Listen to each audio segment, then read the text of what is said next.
지금 제가 서 있는 이곳은요, 만석동 제1경로당 앞이에요. 이곳이 예전에는 묘도라는 섬이 있던 자리라고 하는데요. 여기서부터 예술로 동구길이 시작된다고 합니다. 이번에 저와 함께 동구의 예술길을 걸으면서 다양한 이야기를 들려주실 양진채 소설가님을 모셔볼게요. 작가님 나와주세요. 안녕하세요. 너무 반갑습니다. 작가님, 근데요, 길 떠나기에 앞서서 오늘 걸을 예술길을 먼저 소개해 주실까요? 네, 오늘 화도지문화원에서 기획한 예술로 탐방길은 예술길이라는 제목에서 알 수 있듯이 동구를 배경으로 한 소설작품, 드라마, 영화가 제작된 곳을 따라 돌면서 그 작품들에 대한 이야기를 듣는 탐방길이에요. 이번 묘도에서부터 조세희 선생의 연작소설 난장이가 쏘아올린 작은 공이 있는 원gin이 마을, 그 다음에 드라마 모범택시가 촬영된 만석부두, 김중미 소설가의 소설 괭이부리 마을 아이들의 배경이 된 괭이부리 마을, 그 다음에 강경의 인간 문제의 안내판이 서 있는 동일방직 앞을 거쳐서요, 저희가 만석 어린이공원에는 현덕의 남생이 소설가의 안내판이 있어요. 네. 그쪽에서부터 혹시 드라마 나의 아저씨의 정인의 집을 거쳐서 마지막으로 영화 고양이를 부탁해가 있는 만석부두 고가까지 걸어가는 코스입니다. 한 1시간 정도 걸릴 예정이에요. 아, 1시간 정도? 네. 그럼 저도 근데 나의 아저씨 드라마 너무 재밌게 보셨어요? 봤는데, 네. 근데 정인애가 이곳 동구에 있다니까 전 네. 너무너무 신기하거든요. 네, 저도 네. 처음 알았을 때 너무 신기하더라고요. 정말요? 근데 오늘 또 걷는 길은 마음의 양식을 풍성하게 또 채워주고 또 함께 걸으면서 건강도 챙기니까 일석이조 삼조길이네요. 네. 그런데 굳이 여기서부터 예술길을 시작하는 이유가 있을까요? 네, 있습니다. 제가 하나 보여드릴 게 있는데요. 네네네네. 같이 가보실까요? 네네네. 이쪽으로? 네, 또. 이쪽으로. 묘도 유원지터. 여기 써있네요. 우리나라 최초의 해수욕장. 네, 우리나라 최초의 최초? 해수욕장이었어요. 네.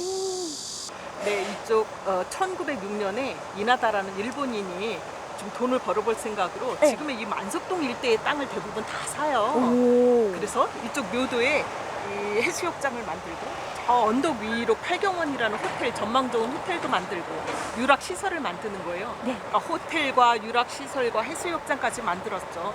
그러니까 이런데 이게 우리나라 최초의 해수욕장이니까 일본인들이 많이 수영을 하러 놀러를 와요. 최초니까. 네. 근데 사실은 일본인들이 사는 곳은 지금의 신포동이었거든요. 신포동이요. 거기서부터 여기까지는 좀 거리가 있죠.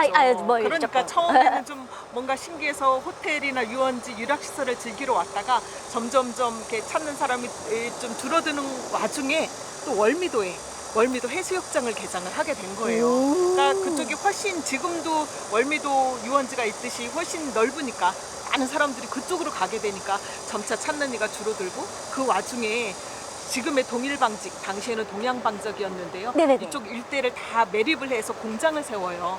그러니까 섬이었던 데가 다시 육지가 되어버리는 거죠. 사실 이곳은 인천 8경 중에 5경, 그러니까 인천의 가장 아름다운 8군데 중에서 한 군데로 들어갈 정도로 묘도 석조, 그래서 묘도에서 바라보는 저녁 노을이 그렇게 아름다웠던 곳이었는데 사실은 점차 쇠퇴하게 된 거죠. 근데 지금은 사실은 이제 동일방직 들어서고 매립이 되고 뭐 이렇게 쇠퇴하게 됐지만 지금은 이쪽 만석 화수 해안 산책로가 조성돼 있어요.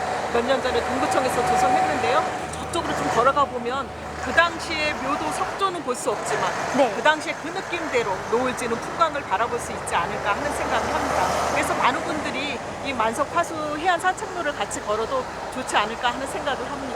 근데 작가님이 설명을 해주시니까 이해가 쏙쏙 돼요.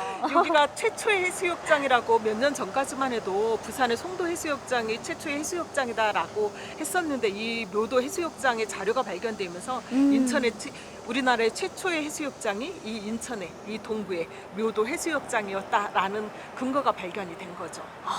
근데 또 역사적으로 보면 이쪽은 우리 동구의 화도진 공원도 있듯이 네. 화도진지가 설치되었던 곳이에요. 해양 수도 방위를 했었던 곳이고 그러다 보니까 이 묘도에 남북에 포대를 설치했었어요. 전쟁이 터지면 네네네. 포를 쏠 수 있는 포대를 설치했는데 이 묘도 해수욕장의 근거 자료를 보면 남자 해수욕장 가는 길 바로 아래에 포대가 설치되어 있는 걸 볼 수가 있어요. 그래서 이게 해양방위사령부 기지 역할을 했었던 곳인데 네. 일본인들이 유원지로 쓰고 그 길을 또 남자 해수욕장 걸어가는 길로 돼 있고 그 이후에는 또 이 역사적으로 여기가 전쟁이 끝난 이후에 우리나라를 재건하기 위한 이제 3대 기간 산업 중에서 한국 판유리 공장이 들어오게 돼요. 그러니까 사실 묘도의 역사는 좀 구구절절하죠. 해양 방어 사령할 수 있는 포대가 설치되어 있던 곳이었다가 유원지로 만들어졌다가 그 이후에는 다시 또 공장이 들어섰다가 지금은 이제 한국 판유리 공장은 진즉에 나갔고 작은 공장들이 부도 앞에 많이 들어서 있죠.